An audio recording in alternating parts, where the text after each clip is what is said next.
Hi friends, Hindi recorded channel में आप सभी का स्वागत है।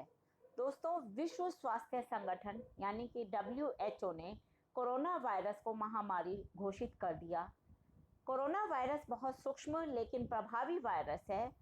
यह वायरस मानव के बाल की तुलना में 900 गुना छोटा है, लेकिन इसका संक्रमण दुनिया भर में बहुत तेजी से फैल रहा है। दोस्तों, इस वायरस का संबंध वायरस के ऐसे परिवार से है जिसके संक्रमण से जुकाम से लेकर सांस लेने में तकलीफ जैसी समस्या हो सकती है। इस वायरस को पहले कभी नहीं देखा गया है और इस वायरस का संक्रमण दिसंबर में चीन के वुहान में शुरू हुआ था। WHO के मुताबिक बुखार, खांसी, सांस लेने में तकलीफ इसके प्रमुख लक्षण हैं। कोरोना वायरस पूरी दुनिया के लिए अब इस वक्त आतंक बन चुका है। विश्व में लाखों लोगों को यह निगल चुका है और लाखों लोग अभी भी इससे संक्रमित हैं। इस बीमारी का मानवता पर हर रूप में असर पड़ रहा है। करोड़ों लोग बेरोजगार हो गए हैं।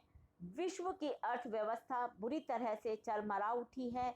इसका असर हमें हर रूप में देखने को मिल रहा है। इस महामारी का भारतीय राजनीति पर भी गहरा प्रभाव पड़ रहा है और आगे भी इसका असर राजनीति पर पड़ेगा। आज कोरोना वायरस और भारतीय राजनीति, इस पर एक निबंध के रूप में हम चर्चा करेंगे। तो चलिए दोस्तों, शुरू करते हैं अपना आज का अध्याय, कोरोना वायरस और भारतीय राजनीति। भारत में कोरोना वायरस का प्रकोप बढ़ता जा रहा है। केंद्र और राज्य सरकारें इससे निपटने के लिए युद्ध स्तर पर काम कर रही हैं। इसकी वजह से आर्थिक गतिविधियां ठप पड़ गई हैं। लोग अपने घरों में बंद हो गए हैं। हर क्षेत्र पर इसके प्रभाव की चर्चा हो रही है। राजनीति पर भी, क्योंकि वह किसी न किसी रूप में हर क्षेत्र की गतिविधियों से जुड़ी हुई है। अगर दूसरे क्षेत्र प्रभावित होंगे तो राजनीति भी प्रभावित होगी ही। लेकिन जितनी जल्दी कोरोना का प्रभाव स्वास्थ्य क्षेत्र और अर्थव्यवस्था पर दिख रहा है, उतनी जल्दी शायद राजनीति पर इसका असर नहीं दिखाई देगा। लेकिन दोस्तों, देर सबेर इसका असर राजनीति पर, भारतीय राजनीति पर पड़ना तय है। भारत में पहले भी इस तरह की महामारी का असर राजनीति पर पड़ा है। 1918 में स्पेनिश फ्लू नाम की भी महामारी फैली थी। एक अनुमान के मुताबिक उस महामारी में भारत में 1.8 करोड़ लोगों की जान गई थी। यह उस वक्त की भारत की आबादी का 6% भाग था। वॉल स्ट्रीट जर्नल के एक लेख में कोरोना की तुलना उसी महामारी से की गई है। हालांकि ये भी कहा गया है कि तब से लेकर अब तक दुनिया काफी बदल चुकी है। उतना नुकसान संभवतः नहीं होगा। इसी लेख में 1918 की महामारी का भारतीय राजनीति पर पड़े असर का जिक्र भी किया गया है। ब्रिटिश लेखिका लॉरा स्पिनी ने 1918 की महामारी के दुनिया पर पड़ने वाले प्रभावों पर एक पुस्तक लिखी है, pale rider, Spanish flu of 1918 and sound it changed the world. Wall Street Journal में लॉरा स्पिनी के हवाले से बताया गया है कि महामारी में हुए भारी नुकसान की वजह से भारत में लोगों का अंग्रेजी शासन से विश्वास उठ गया था। भारत के स्वतंत्रता आंदोलन के इतिहास को देखने पर यह भी पता चलता है कि आज़ादी से संबंधित बड़ी और निर्णायक गतिविधियां 1918 के बाद ही हुई। इससे यह स्पष्ट है कि इस तरह की महामारी और राजनीति को अलग करके नहीं देखा जा सकता। चलिए दोस्तों, अब हम चर्चा करते हैं मोदी नायक या खलनायक। बतौर प्रधानमंत्री नरेंद्र मोदी के लिए कोरोना वायरस अब तक की सबसे बड़ी चुनौती है। कोरोना वायरस महामारी के फैलाव और इलाज के मामलों में सरकार के पास सीमित विकल्प हैं। कई दशकों से बीमार भारतीय स्वास्थ्य क्षेत्र में रातों रात ऐसी क्रांति नहीं लाई जा सकती कि इस महामारी से निपटने के लिए तुरंत ही पर्याप्त क्षमताएं विकसित हो जाए। शुरुआत में बीमारी का संदेह होने वाले लोगों की जांच तक के लिए पर्याप्त व्यवस्था हमारे देश में नहीं थी। इलाज के मामले में भी जो भी विकल्प थे वे सब सीमित थे। लेकिन इसके बावजूद अगर स्थिति खराब होती है तो इसके लिए आम लोग मोदी सरकार को ही जिम्मेदार ठहराएंगे। इसलिए अगर इस मोर्चे पर सरकार नाकाम होती है तो जाहिर सी बात है कि जनता की नज़र में उनके खलनायक बनने की बेहद प्रबल आशंकाएं हैं।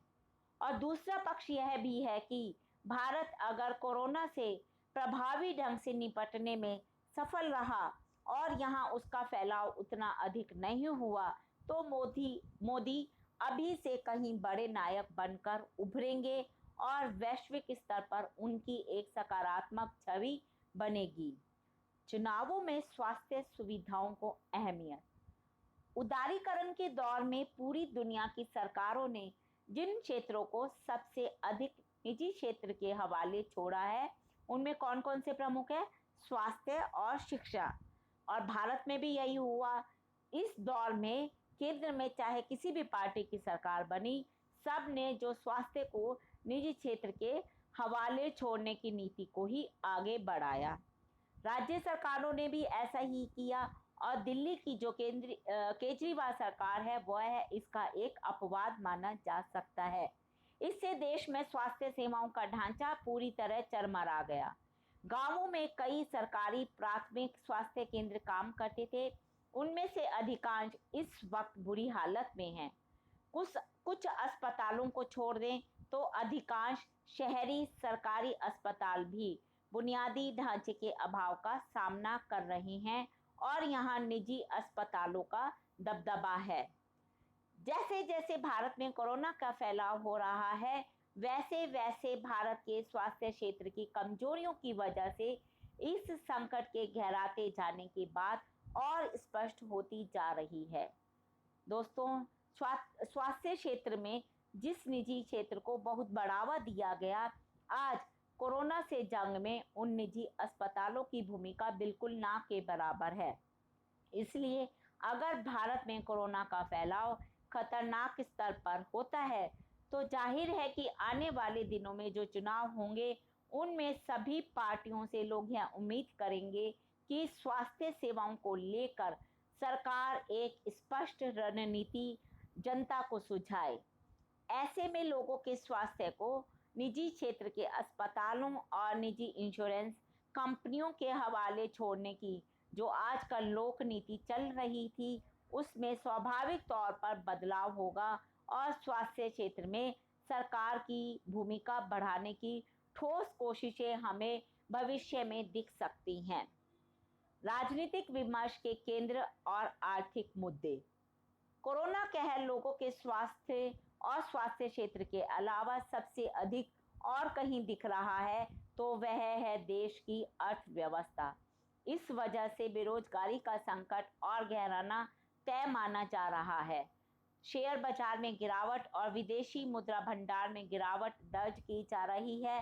कुछ क्षेत्रों में अभी मांग बढ़ी हुई जरूर दिख रही है, लेकिन यह घबराहट से बढ़ी हुई मांग है। रोजमर्रा के इस्तेमाल होने वाली वस्तुओं की बढ़ी हुई मांग इसका प्रतीक है, लेकिन जो वस्तुएं और सेवाएं रोज इस्तेमाल नहीं की जाती हैं उनकी मांग कम या ना के बराबर हो गई है। एक तरफ मांग कम और दूसरी तरफ उत्पादन बंद। ऐसे में मांग और आपूर्ति का जो चक्र है यह बुरी तरह गड़बड़ाने की आशंका है। इसका मतलब यह हुआ कि पहले से ही सस्ती की शिकार भारतीय अर्थव्यवस्था के लिए आने वाले दिन और कठिन हो सकते हैं। ऐसे में राजनीतिक विमर्श के केंद्र में आर्थिक मुद्दों का आना बिल्कुल स्वाभाविक है। आने वाले दिनों में राजनीतिक पार्टियों को जनता को यह भी बताना होगा कि अर्थव्यवस्था की हालत सुधारने के लिए वे क्या क्या ठोस उपाय करेंगे। बेरोजगारी का संकट गहराने से इसकी जो आंच है वह निम्न वर्ग के बाद अब मध्यम वर्ग तक पहुंचेगी। एक राजनीतिक वर्ग के तौर पर देखें तो हमारे देश में मध्यम वर्ग ही सबसे मुखर वर्ग है। ऐसे में अगर उसे परेशानी होगी तो जाहिर सी बात है कि बेरोजगारी और अर्थव्यवस्था का जो बुरा हाल है यह राजनीति में प्रमुख मुद्दा बनेगा। सहयोगात्मक संघवाद।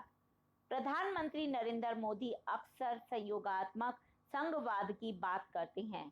वे केंद्र सरकार और राज्य सरकारों को मिलकर टीम इंडिया की बात कहते आए हैं।